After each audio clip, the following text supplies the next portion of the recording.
saya mau meneguhkan panggilan Bapak Ibu sebagai guru. Ternyata untuk menjadi seorang guru itu adalah sesuatu hal yang sangat luar biasa dan sangat berharga. Saya kadang-kadang banyak sekarang ini guru tidak pede dengan sebutan mereka sebagai guru lagi. Ini bahaya sekali. Yang pertama saya akan menyampaikan 5 fakta menarik tentang guru. Yang pertama, mengajar adalah profesi yang penting dan masuk dalam peringkat 5 teratas dari pekerjaan paling bergengsi. Jadi salah kalau ada yang mengatakan, Pak, saya ini cuma seorang guru. Tapi fakta mengatakan mengajar adalah profesi yang paling penting dan masuk dalam peringkat 5 teratas dan pekerjaan yang paling bergengsi. Kalau di luar negeri, mungkin di Finlandia, guru ini adalah yang sangat dihormati, yang sangat betul-betul profesi yang paling hebat. Karena itu, Bapak Ibu, banggalah menjadi seorang guru. Jangan merasa sudah saya ini hanya seorang guru, tidak ada apa-apanya, tidak ada gunanya. Tapi Bapak Ibu adalah mengajar adalah profesi yang paling penting dan masuk dalam 5 peringkat 5 teratas. Yang kedua, saya mengatakan di sana, seorang guru memiliki pengaruh yang positif yang signifikan dalam kehidupan. Seorang guru memiliki pengaruh positif yang signifikan dalam kehidupan anak. Oleh karena itu, apa yang kita sampaikan kepada anak itu akan terekam dengan baik dan itu akan teringat sampai mereka dewasa, bahkan sampai tua sekalipun. Makanya di zaman-zaman saya dulu ada yang guru baik, guru setengah dewa, bahkan guru yang kejam. Itu akan menjadi teringat. Jadi guru yang terlalu kejam dan guru yang terlalu baik itu kan kita ingat. Jadi seorang guru memiliki pengaruh positif dalam signifikan dalam kehidupan dan termasuk kehidupan anak. Yang ketiga, sebagian besar siswa atau 75% mengatakan bahwa guru adalah mentor dan teladan. Oleh karena itu Bapak Ibu, apapun profesi kita hari ini sebagai guru, ini sangat penting sekali. Makanya ada pepatah mengatakan kalau guru kencing berdiri, murid kencing bukan berlari lagi tapi terbirit-birit. Ya. Jadi hati-hati. Yang kita berikan ketika kita salah memberikan role model dalam sekolah itu sangat berbahaya. Saya tidak mengatakan merokok itu salah. Tapi saya sering melihat kadang-kadang ada guru kita yang merokok di depan anak. Secara tidak langsung melegitimate, anak-anak gak apa-apa loh merokok. Ini hal yang penting. Jadi kalau bisa Bapak Ibu, hal-hal yang kecil, hal-hal yang sepele, tolong kita perhatikan dalam berinteraksi dengan anak.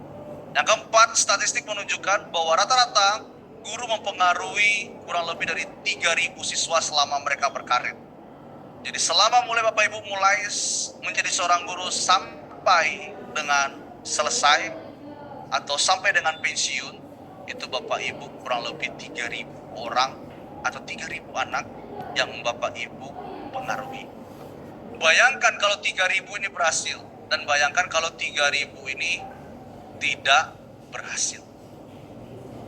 Saya mendengar kalau cerita B.J. Habibie begitu terkenal di luar negeri, dan saya melihat bahwa dengan B.J. Habibie, seorang anak Indonesia yang di Jerman, di Eropa dia terkenal, dia menjadi anak yang luar biasa, maka semua bangsa Indonesia atau nama bangsa Indonesia menjadi harum di mata nasional atau internasional. Berarti satu anak, satu bangsa harganya sebenarnya. Kalau kita percaya, kalau kita mengerti arti tentang bagaimana anak-anak itu yang kita didik. Lalu itu Bapak Ibu, sekali lagi saya titip kepada kita semua guru di sekolah.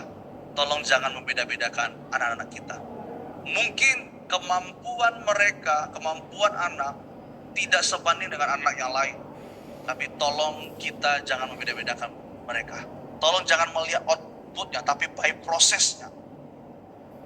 Di sana dia mengatakan, kalau saya Herdinand memberikan nilai atau jawaban ketika seorang anak itu ketika ujian dia tidak bisa menyebutkan atau tidak bisa mengisi lembar jawaban, asalkan dia memberi titik saja di dalam lembar jawabannya, itu sudah punya nilai bagi saya.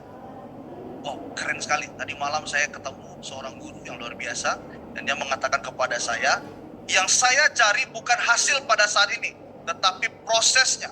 Kita tidak tahu 15 tahun lagi anak ini seperti apa. Tetapi ketika kita menghargai karya seorang anak, bahkan dia mengatakan mungkin di soal itu, ketika dia baca, anak tidak bisa menjawab soal itu, tetapi karena anak ingin menjawab tapi tidak tahu jawabannya, terpaksa dia tulis lagi soal itu dengan tulisan tangan. Itu sudah menjadi nilai buat saya. Saya belajar satu hal dari guru ini adalah jangan pernah menghakimi orang. Dan saya banyak melihat Bapak Ibu, yang berhasil itu bukanlah anak-anak yang pintar.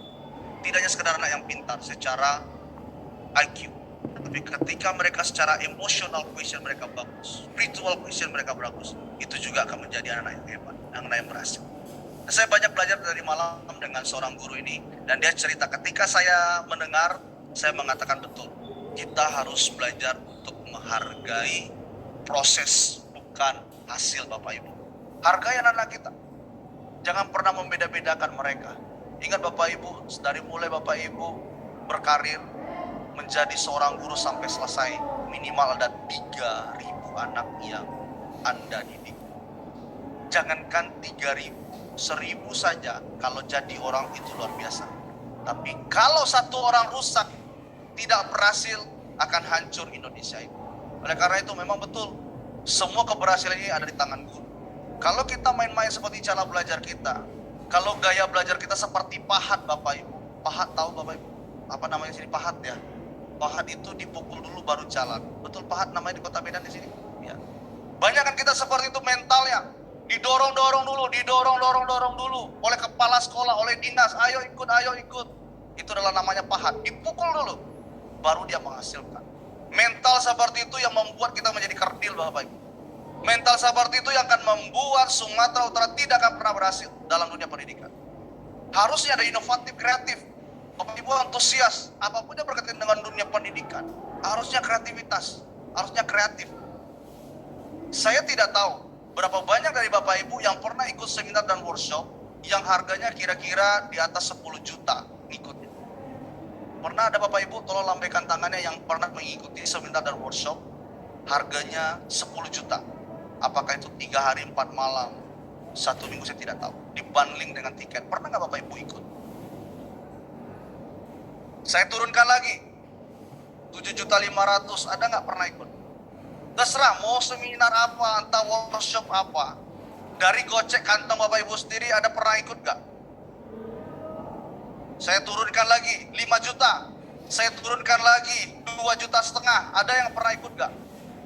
Saya turunkan lagi 1 juta rupiah, saya turunkan lagi 500.000 rupiah, saya turunkan lagi 150.000 rupiah. Itu pun dana sekolah. Tapi ingat Bapak Ibu, investasi yang luar biasa itu adalah investasi leher ke atas. Kebanyakan kita investasi leher ke bawah. Saya sebutkan, apa yang dimaksud dengan investasi leher ke bawah? Itu adalah liabilitas. Tetapi berkaitan dengan investasi leher ke atas, itu adalah investasi aset. Aset itu bisa mendatangkan kemampuan yang lebih kepada kita, income yang lebih. Tapi investasi ke bawah, itu mengeluarkan apa yang ada dalam kita menjadi keluar. Nah, berkaitan dengan soft skill itu adalah investasi leher ke atas. Kalau Bapak Ibu ingin menjadi guru yang naik kelas, harus memiliki investasi yang leher ke atas. Bagi Bapak Ibu yang punya uang sertifikasi, 20% dalam peraturan itu ada untuk peningkatan kapasitas. Tapi berapa banyak kita yang berinvestasi leher ke atas? Berapa banyak kita yang mengambil uang itu untuk membeli sesuatu hal yang tidak berguna? Saya kasih contoh, kredit mobil. Boleh saja. Tapi kita harus bertanggung jawab dengan apa yang kita dapatkan. Kalau Bapak Ibu, guru-guru di Sumatera Utara ini mau lebih hebat lagi, harus belajar investasi leher ke atas. Apapun bentuk ilmu yang diberikan. Dan itu harus Bapak Ibu miliki hari-hari. Oleh karena itu 3.000 siswa minimal kita ajar dari mereka, mulai sampai selesai. Itu harus menjadi orang hebat. Siapa kita? Saya guru hebat, milenial, berprestasi, sumut, bermartabat. Yang kelima, fakta menarik tentang guru adalah 89% orang percaya bahwa guru memiliki pekerjaan yang sangat berat sehingga mereka sangat kagum. Bapak Ibu mau tahu buktinya apa? Buktinya pada saat COVID kemarin. Saya mau kasih tahu, mendidik anak saja susah. Coba lihat orang tua di rumah, tingkat stresnya waktu COVID itu luar biasa. Kalau mungkin kita rata-ratakan tingkat penyakit yang banyak di dokter, bidan atau puskesmas adalah tingkat penyakit bukan kolesterol tapi darah tinggi. Kenapa darah tinggi? Karena mendidik anak di rumah tuh susahnya minta ampun. Susahnya minta ampun. Saya pernah sering lihat Bapak Ibu, jangan pikirkan ketika Bapak Ibu lagi daring, kalau tidak menarik, oh anak-anak merasa Bapak Ibu akan nonton terus. Tidak. Saya sering melihat kalau sedang daring biasanya ada dua handphone. Yang pertama handphonenya handphone untuk pembelajaran, satu lagi handphone di sebelahnya adalah di setelnya YouTube Bapak Ibu. Dia tinggal mute dan dia nonton YouTube, tapi seolah-olah dia sedang belajar. Itu. Dan fakta ini mengatakan pada saat COVID kemarin, ya, mengajar anak sendiri itu susah luar biasa. Dan 89% orang percaya bahwa guru memiliki pekerjaan yang sangat berat sehingga mereka merasa sangat kagum. Jadi guru-guru atau kita semua calling kita sebagai guru, saya yakin itu adalah hal yang luar biasa. Dan saya mendorong kita untuk hari ini untuk bisa kembali kita sebagai guru. Kemudian saya akan memberikan beberapa hal. Saya akan memberikan materi tidak terlalu dalam karena itu tadi Mr. Zen sudah berbicara, tapi saya hanya meneguhkan saja di akhir nanti di hari ketiga ini supaya kita ikut tidak sama ketika kita setelah ikut. Setidaknya Bapak Ibu ingat bahwa sebelum saya selesai dalam dunia menjadi guru profesi sebagai guru, ada hal-hal yang sudah kita betulkan. Menjadi seorang guru tentu memiliki tugas tanggung jawab yang benar, beberapa listnya. Yang pertama di sini sebagai pengajar sudah tentu menyiapkan aktivitas, sebagai pembimbing ya, menjadi teman bagi murid tentu. Ini yang paling penting Bapak Ibu, menjadi teman bagi murid. Banyak orang tidak sadar guru itu seperti rasanya jauh sekali. Kalau boleh Bapak Ibu yang ada di sekolah, sekali-sekali makan di kantin sama anak-anak. Itu jauh lebih enak, makan sama mereka. Ya, dan makannya pasti enak. Saya masih ingat waktu saya SMA, yang paling ingat adalah nasi goreng ada di SMA sama mie ayamnya. Itu kantin yang paling enak. Dan selama saya sudah hidup ini, mie ayam yang paling enak itu ada di kantin SMA saya. Dan itu akan teringat. Ya. Menjadi teman bagi murid, menjadi pendengar buat mereka, dengar keluh kesahnya mereka, berbicara tentang impian kepada mereka, supaya mereka menemukan sesuatu dalam hidup mereka. Yang paling mahal dari anak adalah bukan mereka pintar atau bego atau bodoh, bukan mereka pintar kaya atau miskinnya, tetapi mereka kapan saatnya mereka menemukan momentum. Waktu saya kuliah dulu, saya teringat ketika saya kuliah, saya satu kamar kontrakan saya di Jogja adalah anak yang pintar. Adalah anak yang kaya. Saya kadang-kadang minder. Kenapa saya minder Bapak Ibu? Karena saya tidak punya banyak uang. Saya kuliah pada waktu itu modal yang nekat sekali. Modal nekat. Jadi modal nekat dan modal mau ingin mengubah hidup, merubah nasib. Tapi di satu sisi saya melihat ada anak-anak, ada kawan-kawan saya yang serba kecukupan. Orang tuanya kirim uang terus. Sedangkan saya hidup pas-pasan. Tapi Bapak Ibu lihat siapa yang berhasil? Ketika masuk semester 3, dia masih rajin. Semester 4, karena uang kiriman banyak mulai tergoda. Tergodanya kenapa Bapak Ibu? Karena waktu di Jogja itu banyak sekali komunitas kafe, dan dia mulai mencoba masuk di komunitas yang nggak benar. Dan sampai semester 8 saya lulus, dia tidak lulus Bapak Ibu. Dan dia jatuh ke dalam narkoba. Kalau saya lihat uangnya banyak, dia anak seorang pejabat, saya tidak sebutkan namanya. Tetapi hari ini dia tidak pernah lagi saya temukan, alias dia sudah nggak jelas lagi arah kemana. Artinya apa Bapak Ibu?